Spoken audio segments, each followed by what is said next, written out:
Ok, entonces la semana pasada vimos acerca del sacerdocio, cómo esta gente se pone en medio del río Jordán. Y ya vemos lo que eso significa, que es el río del juicio. Y ahí está el sacerdote, y mientras ellos están, el agua es detenida, ¿verdad? Para que todo el pueblo pueda pasar al lugar que ellos estaban por tomar como herencia, estaban tomando como herencia. Y esto es una etapa emocionantísima para Israel, increíble con lo que estaba pasando. Y eso era asombroso, eso era increíble, ¿verdad? No puedo imaginar la emoción que había en el corazón de toda esta gente. Y tenemos que dimensionar eso. Por eso era tan importante el sacerdocio ahí parado con el arca del Señor, que representaba la presencia de Dios. Y vimos lo que el sacerdocio en Cristo significa para nosotros, y lo que el alcance, la repercusión que eso tiene para nosotros. Es asombroso, es increíble, y no puedo enfatizarlo lo suficiente. Así que quise tomar este domingo para explicarle en términos bíblicos a lo que eso es y cómo la Biblia nos lo explica. Son palabras importantes que nos presentan la redención y cómo sucedió eso ahí. Y quiero explicarles esta tarde la palabra expiación, porque es una de las palabras, creo que menos entendidas del círculo del mundo cristiano, ¿sí? Pero esta palabra es el corazón de la obra redentora de Cristo, y es muy importante. No hay manera que me hagan la letra más grande, porque está demasiado pequeño.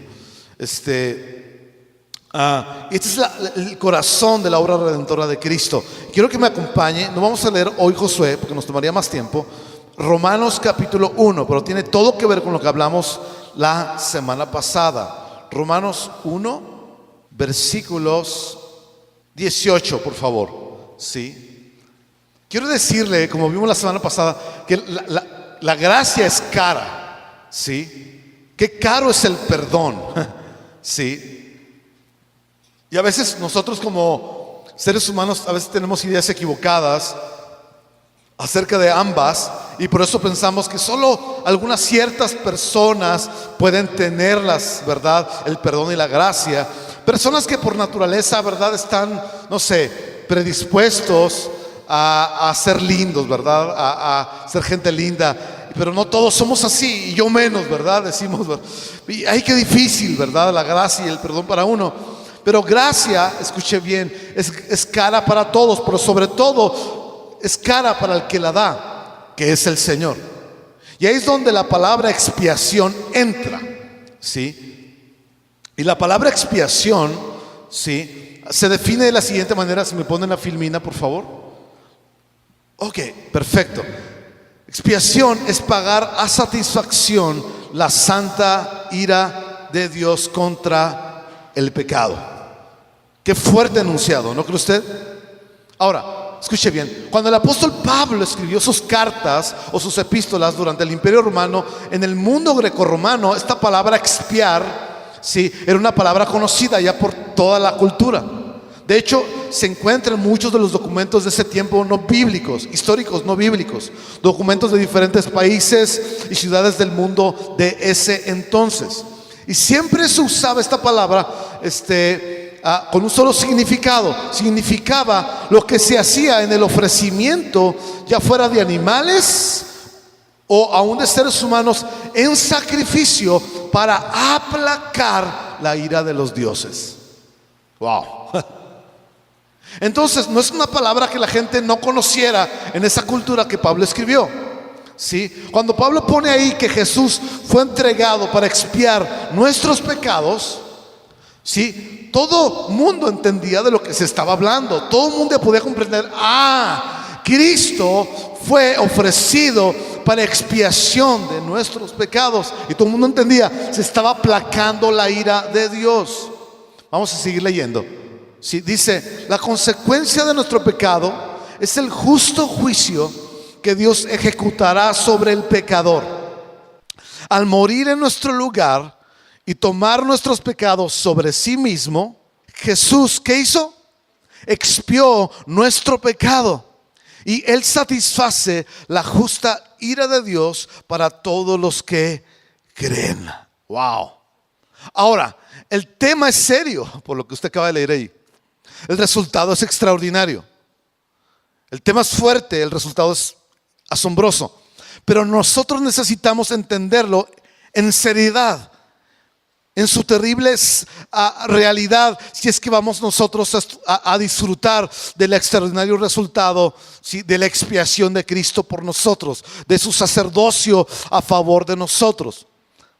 Sabes que los seres humanos, para llevar la vida llevadera o llevar la vida así de una manera tranquila, tratamos de disminuir lo malo, ¿verdad? Y decimos, no es tan malo lo que hago, lo que esa persona hace. Sí, es un poquito violento, pero pues así es esa persona. A veces roba, ¿verdad? Bueno, a veces así es la persona. Pues ¿quién es perfecto, verdad? Todo el mundo la regamos, ¿verdad? ¿Me explico? Y tratamos de disminuir lo malo. Sin embargo, no podemos disminuir ni el pecado ni la consecuencia del pecado, si es que vamos a nosotros a entender la realidad, la enormidad de la obra de Cristo. No lo podemos disminuir. Dígale a su vecino, no lo disminuyas. Sí. Así que vamos a Romanos capítulo 1, versículo 18 para entender expiación. Dice, voy a leer la NBI, la versión internacional. Ok, dice, ciertamente la ira de Dios viene revelándose desde el cielo contra toda impiedad e injusticia de los seres humanos que con su maldad destruyen la verdad. Wow.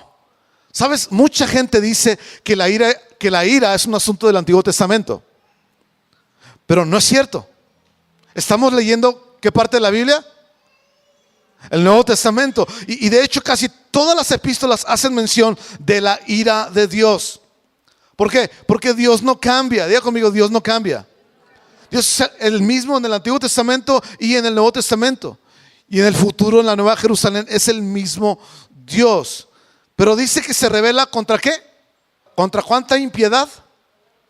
Toda impiedad. ¿Sabes? La palabra impiedad se refiere a cuando los seres humanos le decimos a Dios, no te metas con mi vida, no te metas en este asunto de mi vida. ¿Sí? Yo sé lo que quiero, yo sé lo que busco, yo sé lo que quiero, no te metas, Dios. Y eso es lo que hacemos los seres humanos, ¿verdad? Eso es lo que hace un cristiano cuando le dice a Dios, agarro a alguien en una relación de inconverso con un creyente y le digo a Dios, no te metas, yo sé lo que estoy haciendo. Eso es lo que hizo Adán y Eva. O sea, pregúntate, Adán, yo me pregunto, ¿por qué Adán, cuando Eva estaba comiendo, verdad, y estaban siendo tentados, por qué no gritó, Jesús, ayúdame, Dios, ayúdame, záfame de esta garra de serpiente, de esta garra de víbora? Haz algo, Dios, ¿dónde estás? ¿Por qué Adán no reaccionó y pidió la ayuda de Dios? ¿Sabes por qué?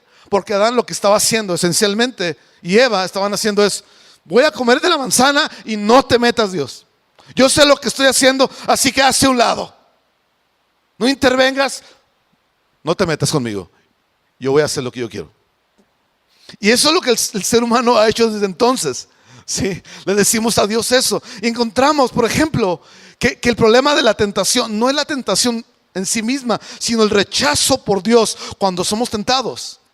¿Sí? Vamos a decir que eres tentado en algo algo inapropiado, que eres tentado a tomar algo que no es tuyo, por ejemplo, ¿verdad? El problema no es la tentación del acto mismo.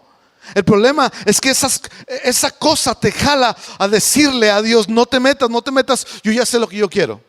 ¿Sí entiende la diferencia? El problema no es la tentación, sino la impiedad. Porque impiedad, habla de una conexión con Dios. Impiedad es que yo no quiero esa conexión con Dios. No me interesa, no me importa y no te metas conmigo. Ahí está el problema. Sí. Y la ira de Dios se revela contra todas las veces que todos los seres humanos decimos, no te metas, Dios.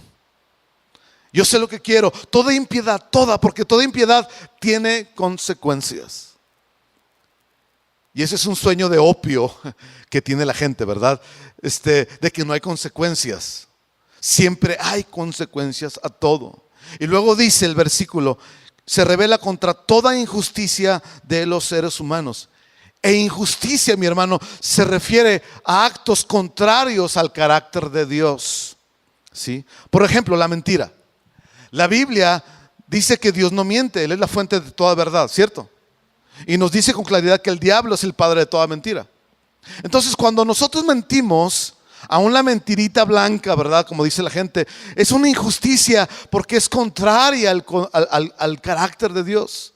Y toda impiedad y toda injusticia provoca ira, provoca furia, causa ira.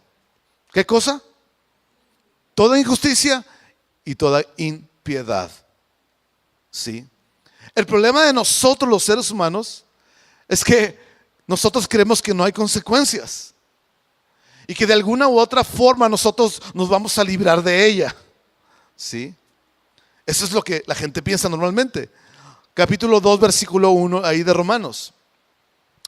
Dice, y aquí le está hablando a los judíos que conocían la Biblia, y les dice, versículo 2, dice: ahora bien, sabemos que el juicio de Dios contra los que practican tales cosas se basa en la verdad.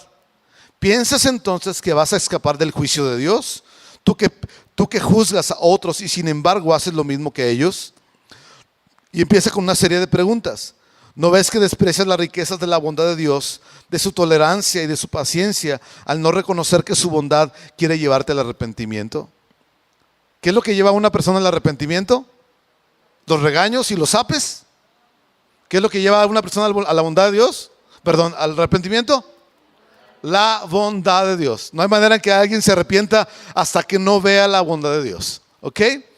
Entonces, aquí está Pablo hablando con los judíos, ¿verdad?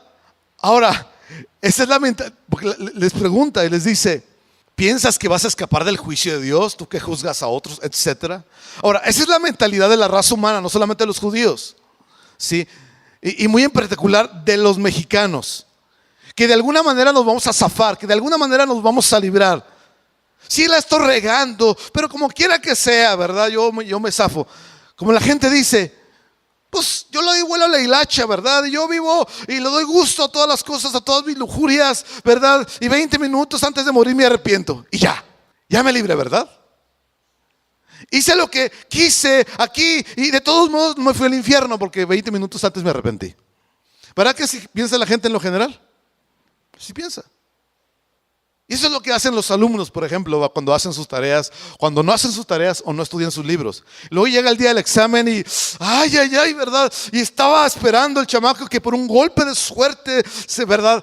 Se zafe, se salve de reprobar, ¿verdad? Del cerote que se merecen. ¿Sí? Yo lo hice, tú lo hiciste, espero que ya no lo hagan.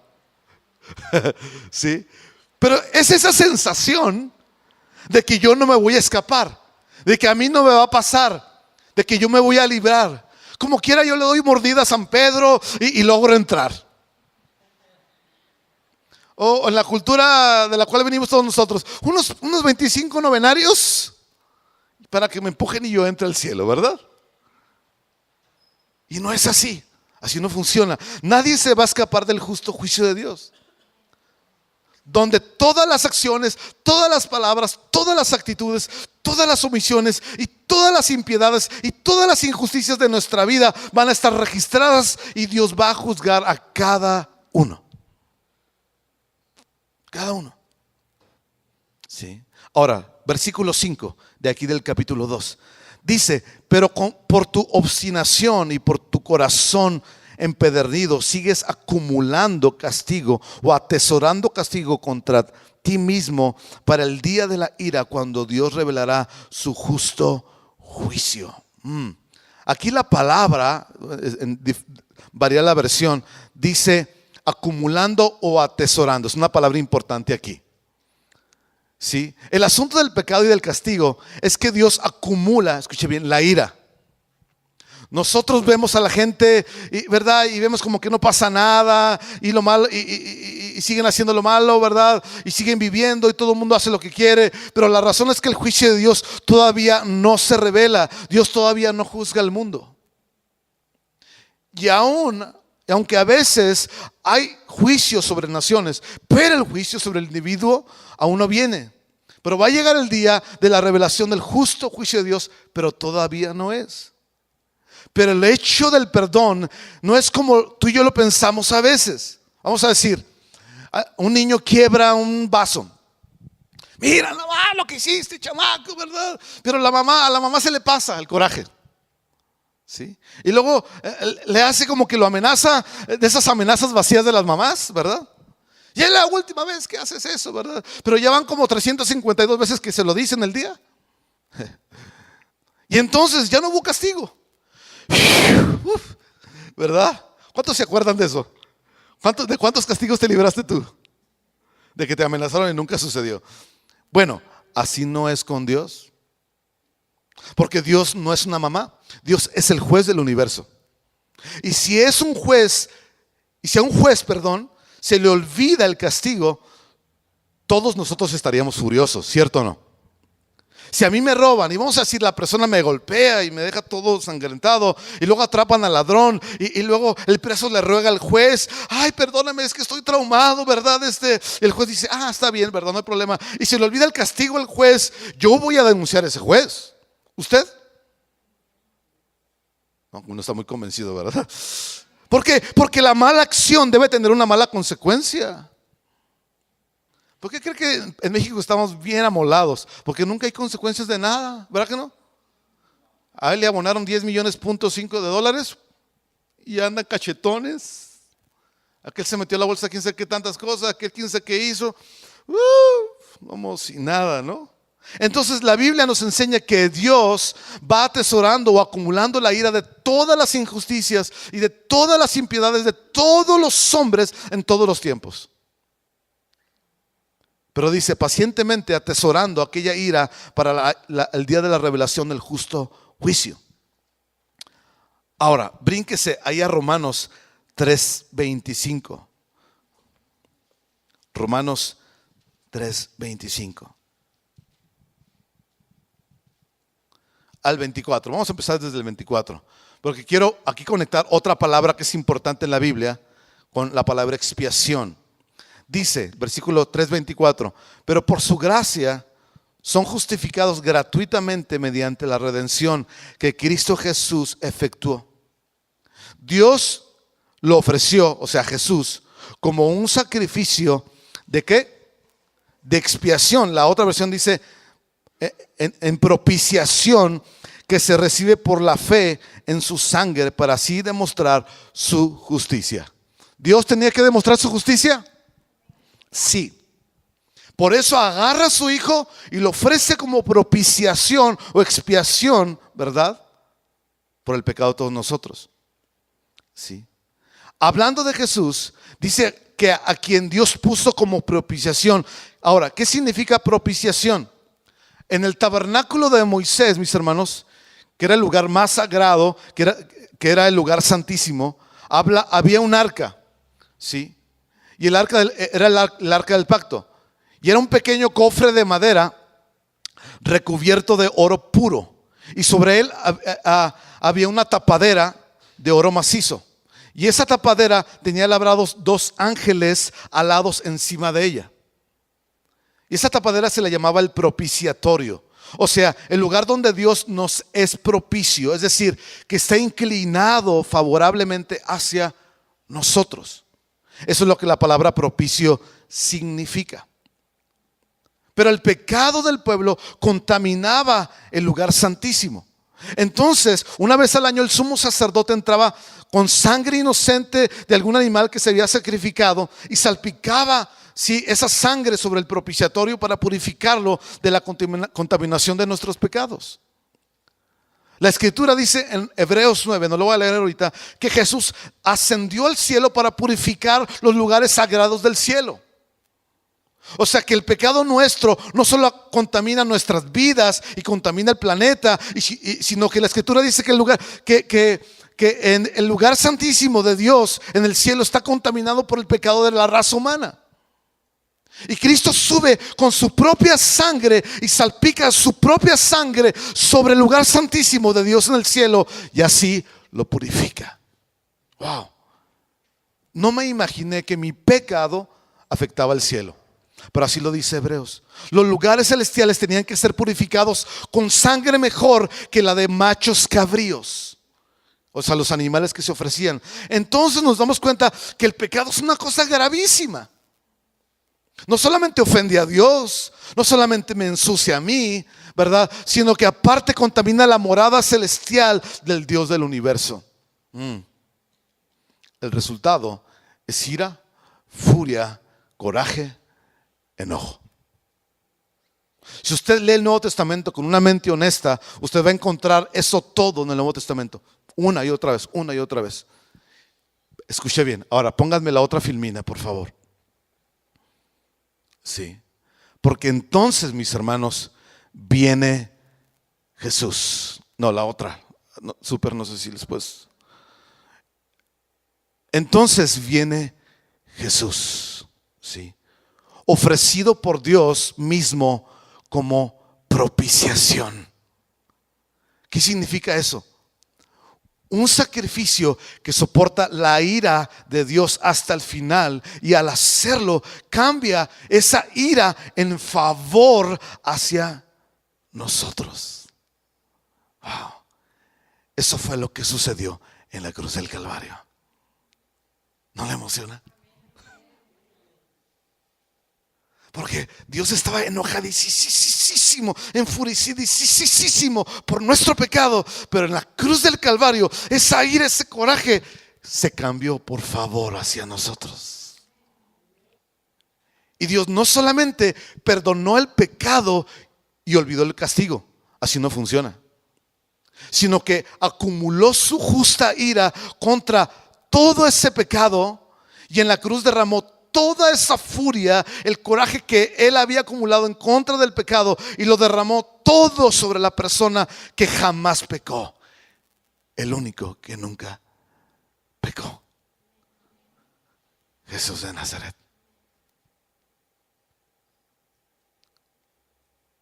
Necesito enfatizar, créame, con todas las maneras que pueda hacerlo, lo que le estoy explicando, porque lo que le estoy explicando es el corazón mismo de la redención.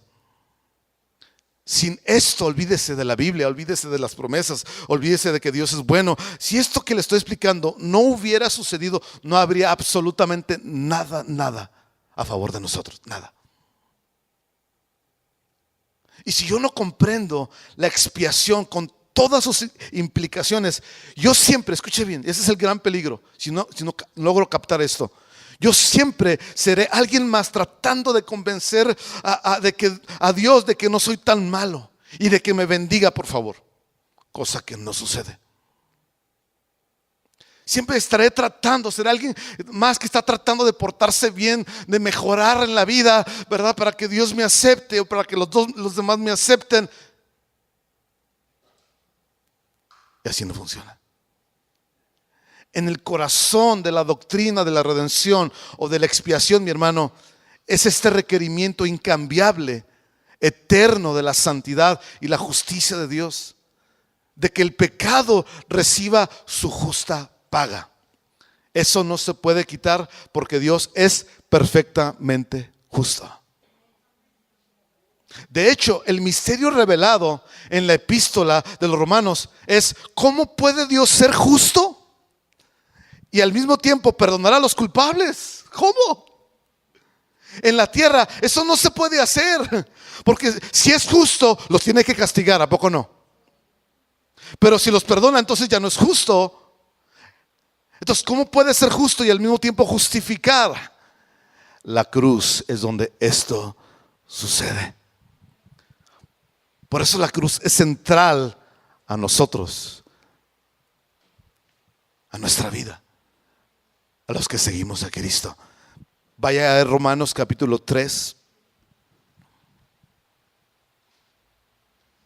versículo 26.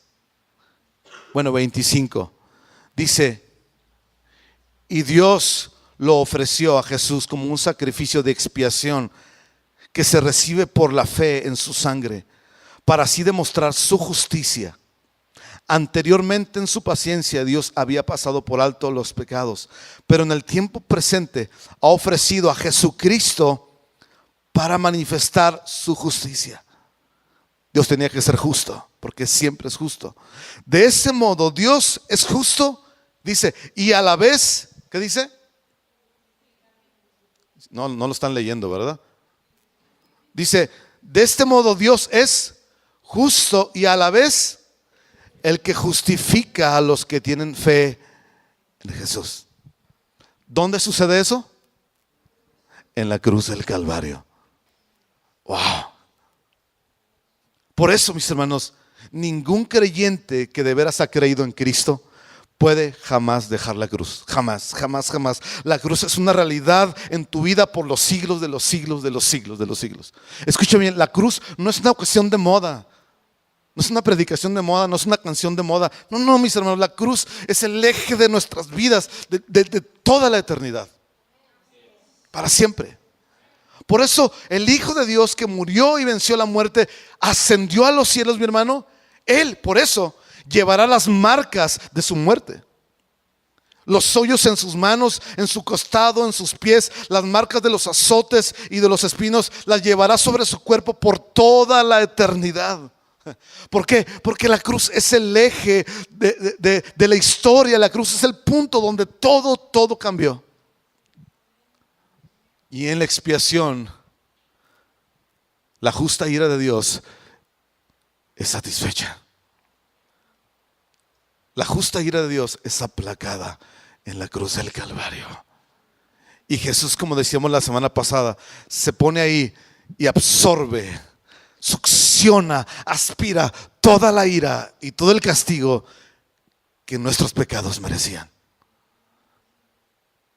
Y este gran sumo sacerdote al mismo tiempo es sacerdote y al mismo tiempo es la ofrenda ofrecida para nuestra propiciación. Wow. Y eso tiene efectos tremendos cuando lo captas, cuando lo crees. Sí. No voy a meterme ahora a eso, solo voy a dejar para la semana que entra, para no tomar más tiempo. Pero necesitas captar la obra de Cristo. Y como Él tomó aquello, lo hizo suyo para tornarlo en favor hacia nosotros. Por eso Dios ya no está enojado. Por eso Dios nos llama al arrepentimiento, precisamente porque ya no está enojado, ya no está furioso con la humanidad. Hay perdón ahora. Hay gracia. ¿Por qué? Él ya la derramó, la ira y su enojo, sobre su propio Hijo. Sí. De manera que cuando Él te mira, y si has creído en Cristo, te mira y le caes bien. Disfruta verte. Dices, ay, pero es que yo, ¿verdad? La acabo de regar, acabo de tener en la mañana un pleito, ¿verdad? Quizá que dije, qué actitud tuve. Cuando el Señor te ve a Jesús.